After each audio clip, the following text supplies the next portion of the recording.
Regardless, the report is now here. It has dropped, and it might not have produced everything of what some Republicans hoped for. It is, regardless, devastating to the FBI, and to a degree, it does exonerate Donald Trump. Somebody need to go to jail.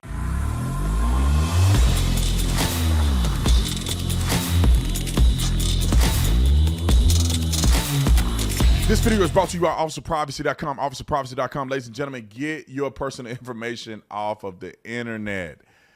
How I got involved with OfficerPrivacy.com is that the founder and CEO, which is a former police officer, called me and gave me all my personal information.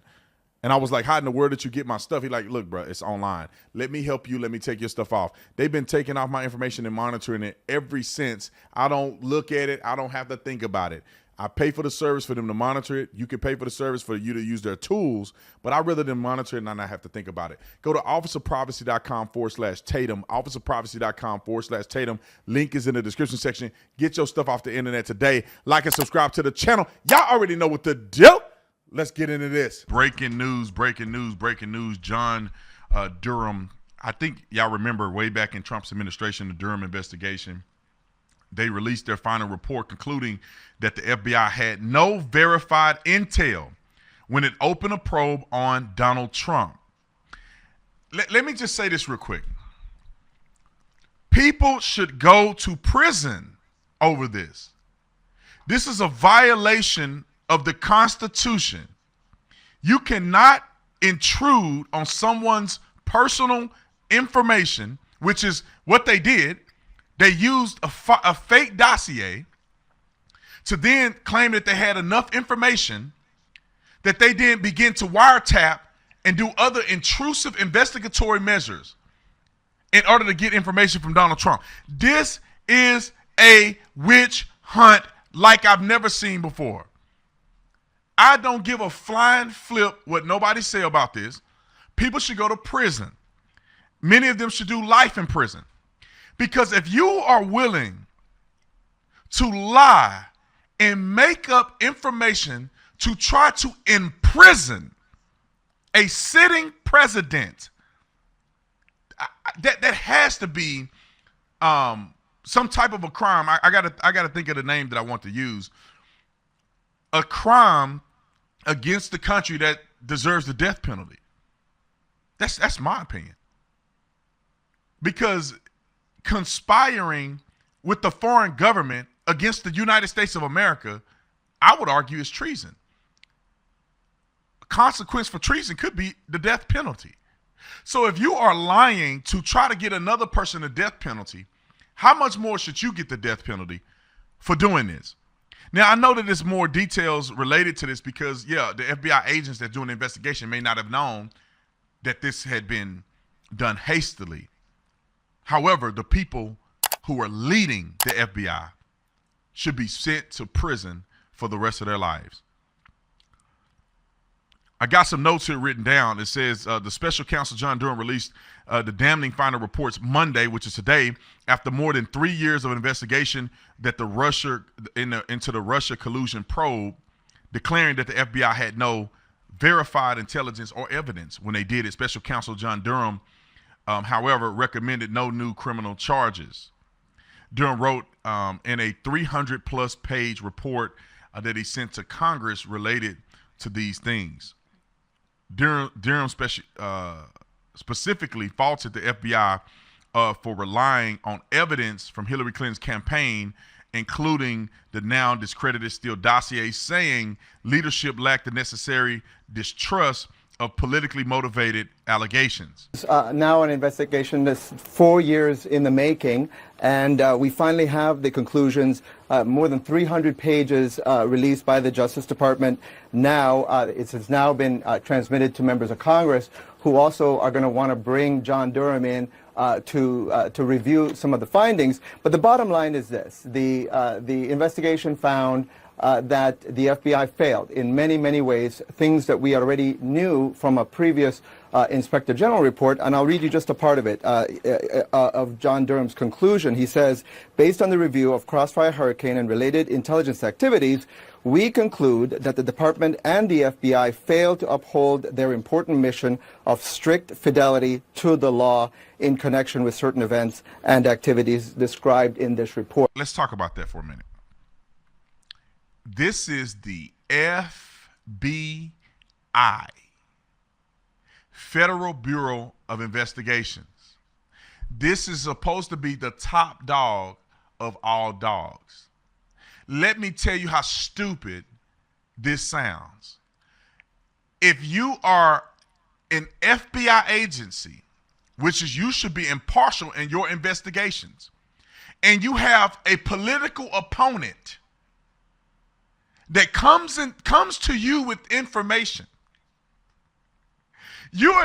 our agency is not intelligent enough to be skeptical of a conflict of interest.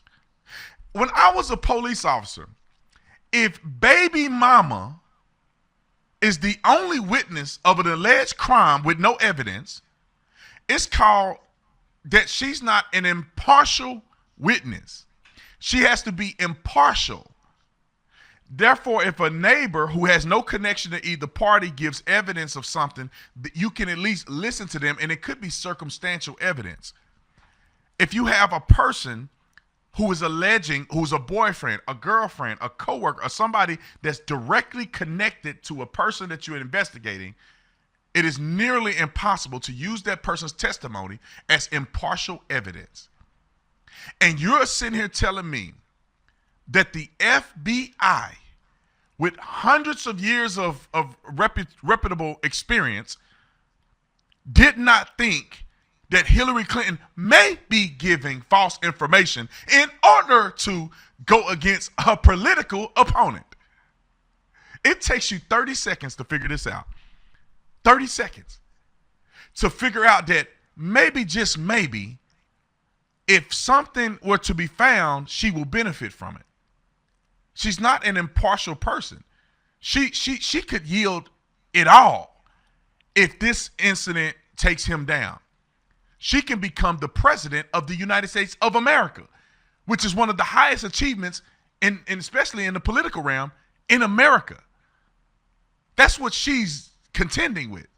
And you don't have enough manpower, common sense to say, hold the phone, this could be a conflict of interest. I do not understand. I think that with this new information that's been launched, that this is going to create an environment in which Donald Trump is going to get more and more popularity. I cannot see how a functioning adult can look at that and say, you lied to us about this being Russia. Remember when Hillary Clinton said that this was not a true election because it was stolen. Now, they'll kick you off of every platform on planet Earth if you say the election in 2020 was stolen, but then Hillary Clinton said she wouldn't concede because the election was stolen. She said she wouldn't concede because the election was stolen. How is that? She said it wasn't legitimate. She preached and spoke about this to no end. And we know that she lied. She was complicit in delivering a false document to the FBI. All kinds of people should go to prison over this. All kinds of people. There is no way that if you and I would concoct a false document with fake information to mislead an FBI that then violated somebody's rights, that you don't suffer the consequences for what you did. That is a crime, to lie and mislead an FBI or an agency. Let me put this in perspective to us simple folks.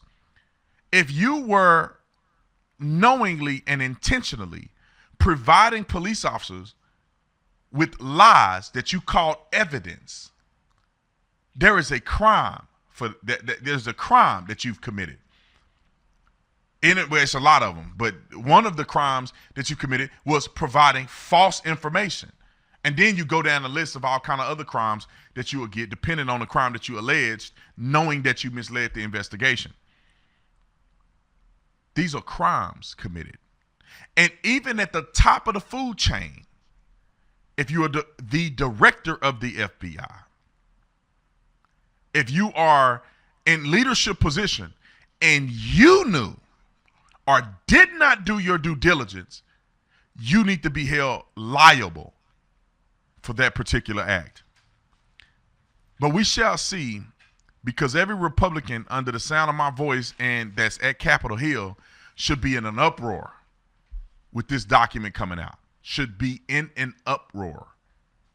That means that we should be protesting to the mountaintop and illustrating how people need to be held accountable for this. If this was Republicans doing this to a Democrat, I'll be saying the same thing. Because I don't love none of y'all. I love my country. My priority is my country over y'all fools. Republican and Democrat is minutia to me. What is best for America? And then even higher than that, what is God saying is best for America? And what is best for my family? Because Christ is the head of the church. I'm the head of the household. That comes first. And then we start talking about politics, which your Republican or Democrat next to your name is irrelevant. What are you bringing to the table that's going to fulfill what God has said is best for America and my family? And then we can talk. So if a Republican did this to a Democrat and they clearly violated this person's constitutional rights in a fake investigation, I'm going to call that Republican out and I'll stand up for this Democrat. But ladies and gentlemen, we're getting ready to go to the break. Y'all hold the phone. I'll be back after the break.